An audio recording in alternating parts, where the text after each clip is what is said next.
Ogechi, Ogechi ka mma, Adakụ Adamma, Ogechi ka mma, Ogechukwu nna, Ogechukwu amaka, Adakụ Adamma, Ogechi gị ka mma. Ogechi Chineke ka mma. Onye ọbụla ka m na-agwa okwu a maka na o nwere onye wetara m akụkọ m wee laghachi ịgbala ahụ chi ụlọ ọsọ ịgba last mana ile agba last ya ihe amahala last ka ihe agba ma inwe anwa agbala ahụ chi ụlọ ọsọ ị ga-akpotewu last and the last ya ihe ekele first ile eme mistake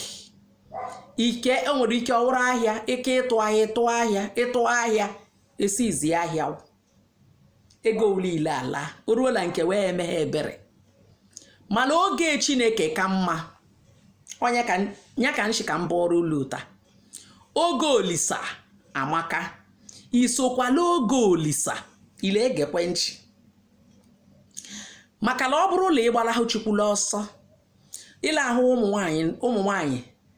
onwe ka ishiwo lọrụla secondary school para ahụ ime para ahụ ime ahụ nwata nwoke egola ahụ ịgabeghị akwụkwọ ihe imekwere ihe ngarịrị ihu mana ihe a ngarịrị ihu kpagharụwazị oge Chukwu ka mma ekwejila ka oge ka ịra arọshi ihe iwere ọsịsọ bụ mee ihe ikwesịghị ime ihe ọbụla ekweghị wee mee were nwayọọ ọ bụrụla ya achọ nwa ịgala ịchọ nwa ka ọwụla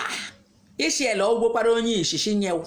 ogwekwara onye ngwụrọshi nyewu ikwuelelo otu obu n'oge Chineke ka mma Adakụ Adamma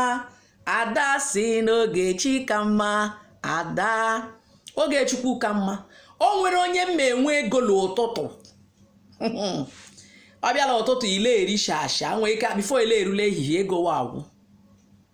and ego ebidola n'ụtụtụ riwe ama ha ka esi eme invest majority ndụ mmata ahụ today ndụ mbatara ozugbo ha mechofute Chukwu nye ha ego ha ma ka ha nshi mana ịhụ onye nshila ehihie onwewe ego ma enshila mgbede onya ka eji gụwa egwu shi ụwa mgbede ka mma ụwa mgbede ka mma ụwa mgbede ka mma onya ka eji gụọ dị egwu maka na ịhụ onye nshila mgbede wee ribe ego onye ahụ nshila mgbede la amụ ihe onye nshila ehihie la amụ ihe maka nnụ ọ tagwa ahụhụ ụtụtụ ahụ ọyọgwa ayịyọ ọyọta ha ụtụtụ ahụ ọ pagharịgwa ihe n'isi o nwetaghị ego enweta ọchọ ofu ihe la o emefute ka alụnye aghara ịta ahụhụ mana ọ wụla ishila ụtụtụ nwere ego o nwere ike ihe amaghị ihe ndọla so ọ wụrụla ishila ụtụtụ nwere ego nya wụla imegwe ego batawa aka ọjọọ ihe emeghekwere ego ebere investment la ejukala ile